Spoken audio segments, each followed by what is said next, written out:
Hai Tuan Muda Lovers, kali ini Mince mau melanjutkan ringkasan cerita sinetron Terpaksa Menikahi Tuan Muda episode 162.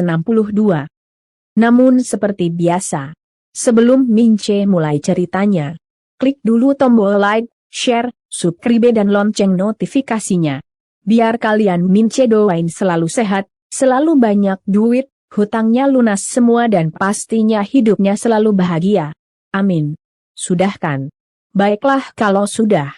Mince mulai ceritanya. Di episode kali ini diceritakan jika Tuan Muda Abhimana alias si Babang Gondrong yang baik hati dan tidak sombong masih berada di kamar villa bersama Kinanti. Kinanti pun lalu memeluk Babang Gondrong sambil bilang, "Mas, saya yakin anak kita nanti bakalan bahagia banget punya papa kayak Mas Abdi." Babang Gondrong sambil senyum lalu jawab, "Ya iyalah. Pasti." Di saat yang sama, tiba-tiba ada kecoa masuk ke dalam kamar melalui jendela kamar yang lupa mereka tutup. Kinanti pun jadi kaget dan langsung menyuruh Babang Gondrong mengusir kecoa. Namun Babang Gondrong yang ternyata fobia kecoa malah menjerit ketakutan dan langsung sembunyi di balik tubuh Kinanti. Nah loh, kok sama-sama takut kecoa sih? Terus siapa antar yang ngusir tuh kecoa? Di tempat lainnya, Herman yang sudah berada di dalam kamarnya lagi gelisah gak bisa tidur. Tiba-tiba HP-nya bunyi, ada pesan masuk dari suppliernya yang nagih pakai ancaman. Herman pun jadi pusing sendiri, supplier pakai ngancam-ngancam segala lagi. Gak sabaran amat sih. Pasti bakalan aku bayar kok. Herman pun lalu cek saldo di HP-nya. Namun saldonya tinggal dikit. Herman pun jadi ngedumel bete. Mana uang di rekening menipis lagi. Kalau gini caranya gimana aku bisa lunasin hutang-hutangku? Herman yang lagi pusing lalu mengucek-ngucek rambutnya sambil bergumam kesal. Mana uang asuransi gak cair-cair lagi. Kalau gini percuma don, semua rencanaku sampai ngeledakin mobil sama melenyapkan Karin segala. Masa semuanya jadi sia-sia gini? Herman pun jadi makin kesal dan pusing sendiri. Sementara itu Babang Gondrong yang kesal. Karena kamarnya kemasukan kecoa lalu ngamuk dan komplain sama petugas villa. "Gimana sih Pak? Saya kan udah bayar mahal. Kenapa ini di kamar malah ada kecoanya?" Petugas villa pun jadi cemas dan langsung meminta maaf. Namun Babang Gondrong malah menjawab ketus. "Jangan cuma minta maaf doan. Tanggung jawabnya mana? Masa villa mewah kayak gini bisa ada kecoa?" Petugas villa jadi nggak enak hati dan kembali minta maaf ke Babang Gondrong. "Tadi kami udah bersihkan Pak di dalam. Cuma tadi siang ada fogging di sini, jadi ya mungkin serangganya pada keluar dari selokan." Kinanti yang khawatir Babang Gondrong makin ngamuk lalu memegang lengannya Babang Gondrong sambil kemudian berusaha menenangkannya. "Mas Abhi, udah don, kan kita juga yang salah, tadi lupa nutup jendelanya." Babang Gondrong yang emang lagi kesal lalu bertanya ketus. "Ya terus gimana ini? Saya minta ganti kamar aja. Masa ia tidur sama kecoa?" Petugas villa jawab. "Mohon maaf Pak tapi semua kamar di sini udah penuh. Saya akan semprot dulu Pak kamarnya. Bapak sama Ibu boleh tunggu di kafe sambil ngopi atau nyemil Pak." Kinanti pun lalu kembali menenangkan Babang Gondrong. "Ya udahlah Mas, ayo, kita nunggu di kafe dulu." Babang Gondrong pun mengangguk sambil kemudian kembali bicara ketus sama penjaga villa. "Semprot yang bener. Awas kalau masih banyak kecoaknya. Saya bakalan kasih review buruk nih villa." Petugas villa mengangguk. Sementara itu Kinanti lalu menarik tangan Babang Gondrong dan membawanya pergi. Di tempat lainnya, Ana yang sudah berada di meja makan lagi gelisah dan gusar banget karena Reno belum pulang. Dan tidak angkat teleponnya. Ana pun jadi bergumam heran. Kenapa sih Reno pulang malam lagi? Masa ia meeting sampai malam gini? Mana di telepon juga nggak diangkat lagi. Ana pun jadi menghela nafas, kantongin HP-nya dan kemudian menatap makanan yang dia masak di meja makan sambil berusaha mikir positif. Aku nggak boleh curigaan gini. Mungkin aja kan Reno lagi di jalan. Daripada aku berantem lagi sama Reno, mendingan aku tenangin diri aku. Reno pasti bentar lagi pulang. Anak pun lalu duduk nungguin. Sementara itu Kinanti yang ada di villa terus menarik tangan Babang Gondrong, mau mengajaknya ke kafe. Namun tiba-tiba Kinan kepikiran sesuatu. Kinanti pun lalu berhenti melangkah sambil menatap Abhimana dan bilang, "Mas, daripada kita cuma duduk di kafe aja, mendingan kita jalan-jalan keliling villa yuk. Ya lihat-lihat sekitar sini aja." Babang Gondrong pun ikut berhenti dan menjawab ucapan Kinanti. "Iya juga ya. Ya udah, ayo daripada kita di kafe cuma duduk bengong doan." Kinanti dan Babang Gondrong pun lalu jalan lagi. Tak lama mereka melihat ada tempat motor sewaan. Kinanti pun langsung berhenti lagi dan bilang, "Mas, lihat deh itu. Motornya disewain." Babang Gondrong pun ikut berhenti sambil tanya. Terus Kinanti jawab, "Ya kita sewa don, Mas. Saya pengen dibonceng Mas Abdi." Babang Gondrong pun melihat motor sewaan yang ternyata motor bebek semua. Babang Gondrong pun jadi mendelik sewot. "Pakai motor itu? Ogah, nggak ada keren-kerennya." Kinanti pun karuan jadi cemberut. "Mas Abdi, kan saya lagi kepengen. Masa kita jalan kaki?" Babang Gondrong malah balik tanya, "Tadi siapa yang mau jalan-jalan?" "Ya jalan kaki." Kinanti makin cemberut dan tanya, "Jadi nggak mau nih boncengin istrinya? Selama ini kan kita kemana-mana selalu naik mobil. Sesekali don kita naik motor please Mas, kan jarang-jarang. Sekalian biar anak kita nanti belajar hidup sederhana sejak dalam kandungan." Babang Gondrong pun jadi bingung dan kesal. Namun karena emang tidak mau membuat Kinanti kecewa, Babang Gondrong pun akhirnya mengabulkan permintaan istrinya itu. Kinanti pun jadi melonjak girang. Mereka pun lalu naik ke atas motor sewaan. Kinanti yang duduk di boncengan duduk menyamping.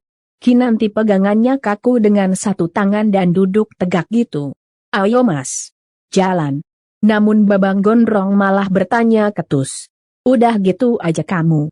Kinanti jawab, "Iya." Babang Gondrong pun jadi menghela nafas dan langsung ngoceh sambil kemudian menarik tangan Kinan yang satunya lagi hingga membuat Kinanti jadi memeluk Babang Gondrong. "Kamu tuh ya bener-bener. Memangnya baru pertama kali naik motor apa?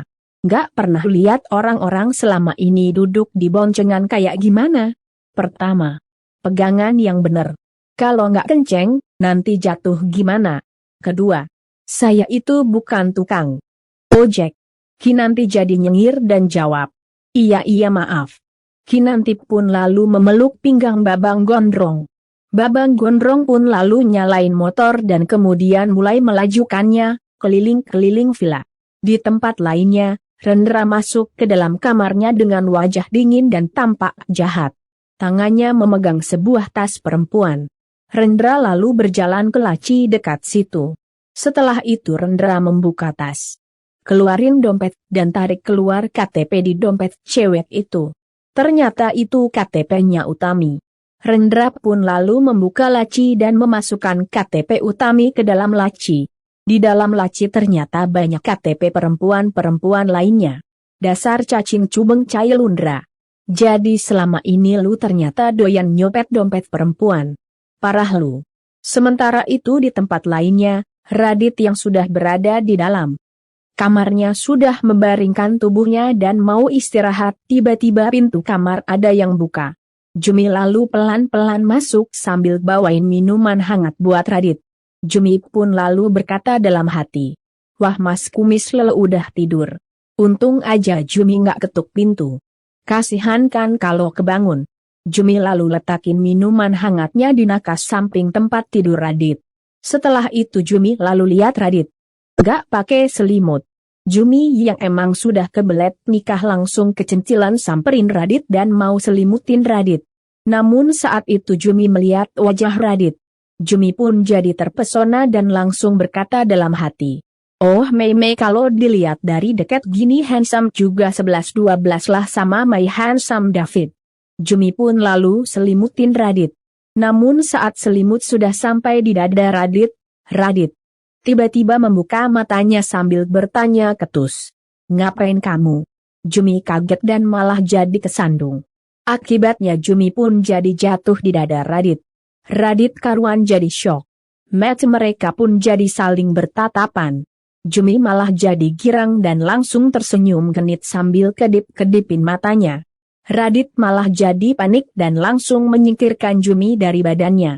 Jumi sambil sok-sok tersipu malu lari keluar kamar. Radit pun jadi menatap kesal. Sementara itu Jumi lalu masuk ke dalam kamarnya dengan jantung yang masih deg-degan. Jumi pun lalu memegang dadanya sambil bergumam. "OMG! Kenapa jantung Jumi dak-dek kenceng gini? Tuh nggak bisa berhenti. Pertanda apakah ini?" Jumi pun lalu bayangin muka Radit saat Radit kaget dan tanya dia apa-apaan. Jumi jadi mesem-mesem sendiri. "Ya Tuhan! Ini pertanda baik nih. Mas Kumis kelihatan salting gitu. Jangan-jangan dia juga punya perasaan yang sama kayak Jumi." Jumi yang kepedean jadi riweh sendiri. Terus Jumi harus gimana Don? Apa ini yang dinamakan cinta? Kayaknya sih gitu Jum. Pepet terus Jum. Jangan kasih kendor. Biar nggak keduluan sama si Dinda. Iya kan guys? Di tempat lainnya, Reno yang ketiduran di kamar Natasha keluar dari kamar bersama Natasha. Natasha lalu tanya, "Kamu mau kemana sih? Kok buru-buru amat? Baru juga jam berapa?" Reno jawab, "Aku harus pulang. Omku galak banget." Natasha yang mulai muncul sifatnya posesifnya dan nggak mau kesaingin lalu sindirin Reno. "Om kamu? Atau kamu nemuin cewek lain?" Reno lalu jawab, "Ya beneran pulang Don." "Kok cewek lain sih? Kan ada kamu." Reno yang mau meyakinkan ucapannya itu lalu menggenggam tangan Natasha sambil bilang, "Buat aku, kamu aja udah lebih dari cukup." Natasha pun jadi senang banget. Namun Natasha bersikap sokul sambil tersenyum anggun. Reno pun lalu pamit. "Ya udah ya aku pulang dulu. Dah sayang." Reno lalu buru-buru pergi. Natasha pun langsung menatap tajam Reno yang lagi melangkah pergi. Sementara itu Babang Gondrong masih bonceng Kinanti pakai motor bebek. Kinanti terlihat happy banget. Namun tiba-tiba motornya jadi makin pelan dan akhirnya mogok karena mesinnya mati. Kinanti pun jadi kaget dan langsung bertanya heran. "Loh kok malah berhenti, Mas?" Babang Gondrong malah jadi bingung karena tuh motor nggak ada speedometer digitalnya jadi nggak bisa lihat bensinnya udah habis atau belum. Babang Gondrong pun lalu mengajak Kinanti turun sambil bilang, "Bentar deh saya cek dulu." Kinanti malah jadi heran dan tanya, "Emangnya Mas Abhi bisa?" Babang Gondrong bukannya menjawab, tapi sambil buka yok motor langsung ngomelin Kinanti. "Lagian sih kamu, pakai mau sewa motor butut ini." Kinanti karuan jadi bete disalahin. "Ya tadi kan bisa jalan motornya." Babang Gondrong tidak menjawab dan malah melihat tangki bensin yang ternyata sudah kosong. "Astaga bensinnya habis. Tuh kan apa saya bilang. Disuruh balik aja, malah masih mau keliling villa." Kinanti makin bete dan jawab, "Mas Abhi kok jadi nyalahin saya? Mas Abhi sendiri kenapa nggak cek dulu bensinnya masih ada atau enggak?" Babang Gondrong malah balik bertanya ketus, "Kok jadi saya yang salah?" Babang Gondrong dan Kinanti pun jadi berdebat seru. Tak lama Kinanti melihat ada warung. Kinanti pun lalu beranjak ke warung. Babang Gondrong pun lalu mengikutinya. Sesampainya di warung, Kinanti tanya sama yang punya warung, "Saya mau tanya kalau pom bensin terdekat di mana ya?" Ibu warung pun lalu jawab sambil tunjukin arah. "Oh, ada di depan sana Neng. Lurus aja nanti sampai pertigaan tinggal belok kiri." Babang Gondrong lalu ikut nanya, "Jauh enggak Bu?" Ibu warung lalu jawab, "Ya sekitar 2 kiloan lah kalau jalan kaki." Babang Gondrong yang harus dorong motor sejauh 2 kiloan tentu saja kaget dan jadi bingung, apalagi Kinanti emang lagi hamil. Sementara itu Kinanti lalu menatap Babang Gondrong sambil bilang, Ya udah Mas, yuk kita isi bensin dulu. Babang Gondrong yang masih bingung karuan jadi menjawab sewot. Kamu mau jalan 2 kilo? Brojol nanti. Udah, saya aja. Kamu tunggu di sini. Kinanti lalu tanya. Mas Abwi sendirian don? Babang Gondrong malah balik tanya. Ya emangnya kenapa? Udah. Pokoknya kamu tunggu sini. Si ibu warung lalu ikutan nyeletuk. Iya Neng, biar suminya aja yang ngisi bensin. Kasihan Neng jalan, nanti capek lagi. Babang Gondrong pun lalu menatap si ibu warung sambil bilang. Bu, saya titip istri saya. Kalau sampai kenapa-kenapa, saya gusur warung ini. Si ibu warung tentu saja kaget dan langsung mendelik sewot. Udah minta tolong malah ngancem-ngancem. Babang Gondrong tidak menjawab dan langsung pergi sambil mendorong motor sewaannya. Kinanti pun jadi nggak enak hati sama yang punya warung. Maafin suami saya ya, Bu. Dia nggak bermaksud mengancam kok. Suami saya cuma khawatir sama saya. Harap maklum ya Bu. Si ibu warung pun akhirnya mengangguk. Sementara itu Marisa yang ada di kamar rumah Herman lagi gelisah karena nggak bisa tidur. Marisa gulang-guling nggak jelas. Tak lama HP-nya tiba-tiba bunyi, ada panggilan dari nomor tak dikenal. Marisa pun jadi heran dan cuma lihatin HP-nya. Namun HP malah terus bunyi. Marisa pun jadi penasaran dan akhirnya menerima panggilan. Halo. Tiba-tiba terdengar jawaban parau dari si penelepon. Jauhi suamiku. Marisa pun jadi kaget. Saking kagetnya HP-nya sampai jatuh ke lantai. Sambungan telepon pun akhirnya terputus. Marisa pun jadi panik ketakutan dan langsung sembunyi di dalam selimutnya. Sementara itu di tempat lainnya Babang Gondrong yang mau ke pom bensin jalan sambil mendorong motor dan dengan nafas yang sudah engos-engosan. Babang Gondrong pun jadi ngedumel bete. Jauh amat lagi pom bensinnya. Masa di tempat kayak gini nggak ada yang jual bensin eceran. Tak lama HP-nya bunyi. Babang Gondrong pun berhenti dan langsung mengambil HP-nya. Ternyata ada video call dari Kinanti. Babang Gondrong pun jadi heran. Ngapain lagi pakai video call segala? Babang Gondrong sambil mendengus kesal lalu terima video call dan langsung bertanya ketus. Kenapa? Kinanti yang masih berada di warung lalu balik tanya. Mas Abhi aman di jalan? Nggak capek, kan? Babang yang masih hengos-hengosan lalu menjawab ketus.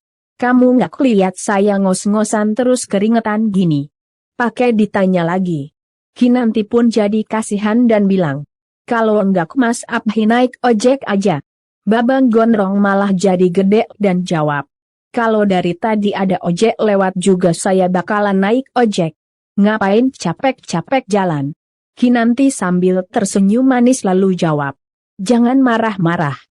Gitu dong, simpen tenaganya. Nanti tambah capek loh.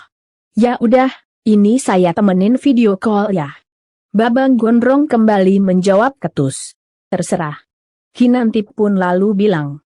Kalau Mas Abhi haus, mampir dulu Mas beli minuman.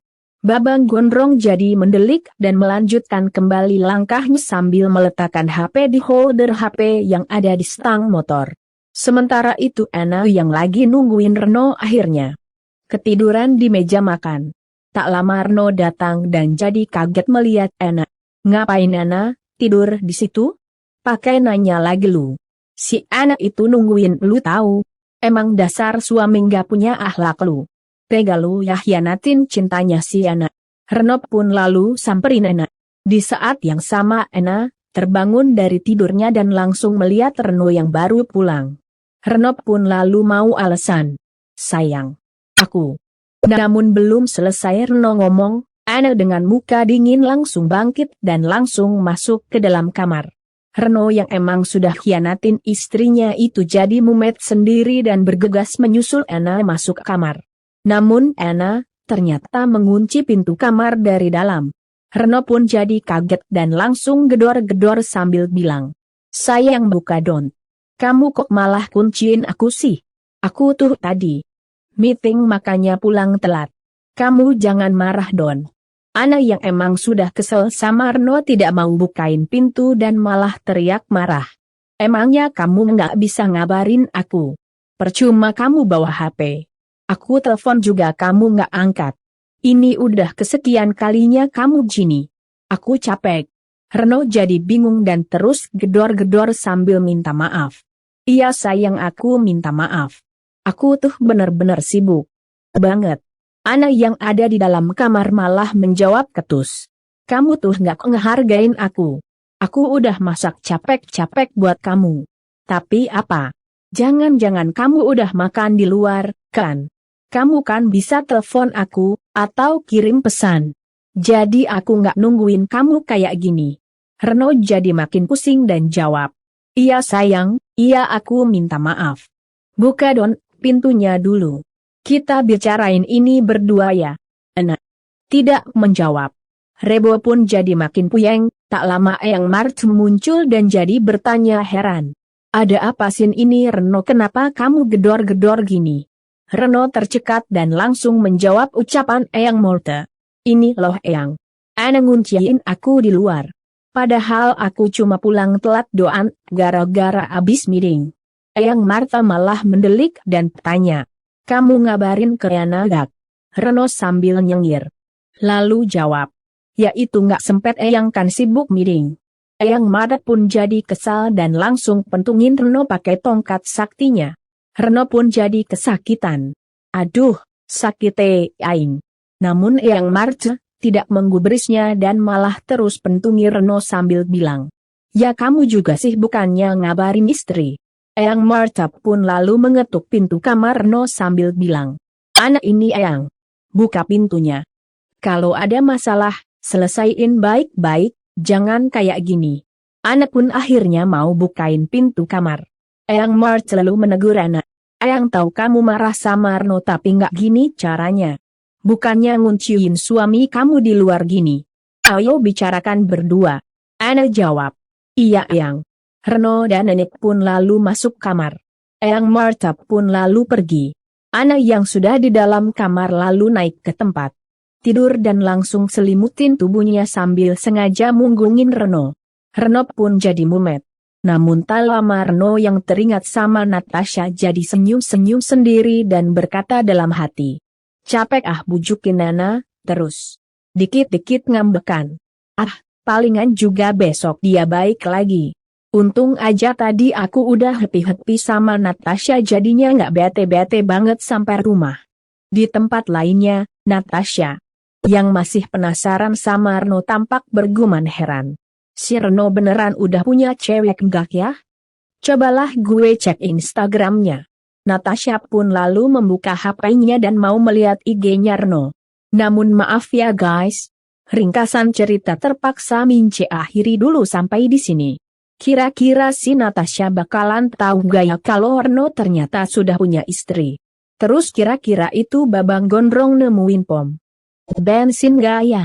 Mince tunggu jawabannya di kolom komentar. Dan buat yang baru gabung, sekali lagi Mince ingetin. Jangan lupa klik like, share, subscribe dan lonceng notifikasinya.